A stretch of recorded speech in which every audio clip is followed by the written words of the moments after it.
with voters in Georgia. I have heard your outrage about the anti-voter law here and how many voters will likely be kept from voting. Georgia broke a record for early voting ahead of tomorrow's deadline to cast in-person ballots.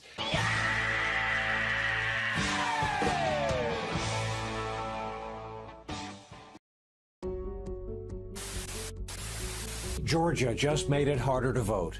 Republican Governor Brian Kemp signed sweeping legislation late today that restricts voting. Georgia's new voting law is the next political flashpoint. It's an atrocity. President Biden condemned the new rules signed by Georgia's Republican governor Thursday. It bodes to moving back to Jim Crow era kind of legislation.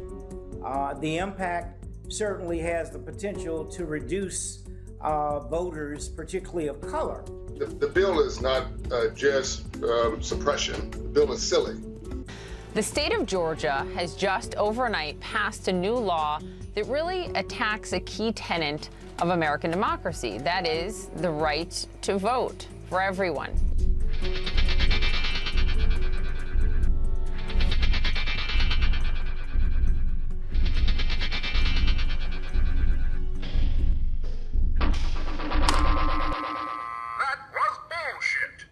This is nothing but punitive, designed to keep people from voting. It's anti-democratic.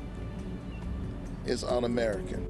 But right now, we need to start rallying because these laws are being passed right now that will make it almost impossible, at least very difficult for you to vote. Early voting in the battleground state is shattering records. Shattering is mild. We're talking a jump of 168% since the 2018 midterm election in Georgia. But I am begging America and the media to pay attention to this. Right now, we are facing an avalanche of voter suppression that we have not seen before, at least not since Jim Crow, in state after state. On one side of the debate, opponents are using terms such as Jim Crow 2.0. This effort to go back to Jim Crow is absolutely shameful. And I think the most serious anti-democratic actions since Donald Trump left office. Basically, this is still a Jim Crow bill. All they've done is put a little makeup and cologne on Jim Crow, but it's still Jim Crow. It's the new Jim Crow. Jim Crow 2.0 is about two insidious things: voter suppression and election subversion. Do you see similarities between the voter suppression strategies happening right now in the South and throughout the country and the ones that we saw in the past? Absolutely. I do see that. It seems to be Jim Crow on steroids. Sort of reminiscent of Jim Crow era tactics that are designed to have a chilling effect on participation.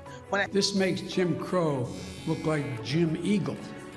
I mean, this is gigantic. The National Review got its hands on data from the Georgia Secretary of State's office, and as of last week, over 102,000 more black voters have cast early votes in this year's primary elections. So that's more than 3 times the number who cast early ballots back then.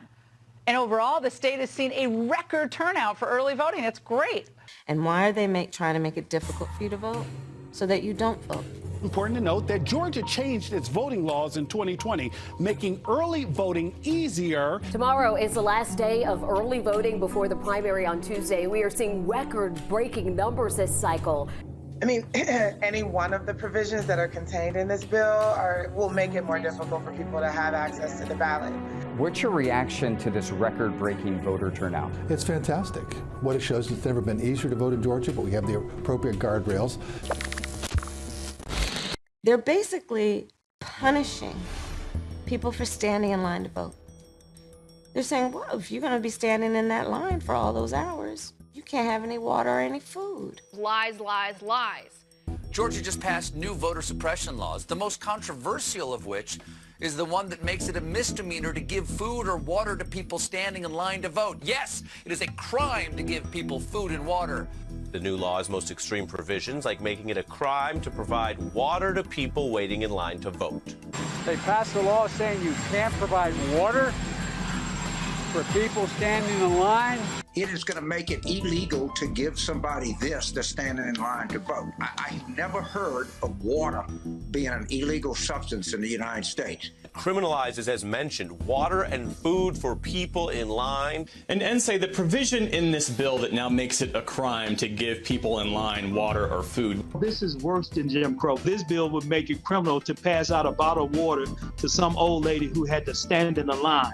And making it a crime to offer food or water to voters waiting in lines. And it makes it a crime, a misdemeanor, to just give someone waiting in line to vote anything to drink, any water, or any food.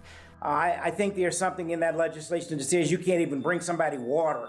And make it a crime for anyone to hand out food or water to voters standing in line. It makes it a crime to bring food and water to voters waiting in line. What we know about the Georgia law is the controversy that the president spoke about and that we heard members of Congress speak about over the weekend is it is illegal to get water while waiting to vote. Now that claim has been proven false. It is not illegal to get water while waiting in line.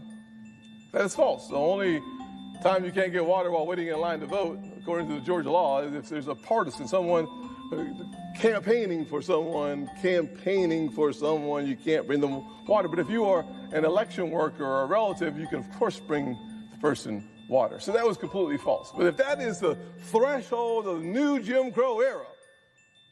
I was laughing watching him during the speech yesterday when he said voters can't have food or water.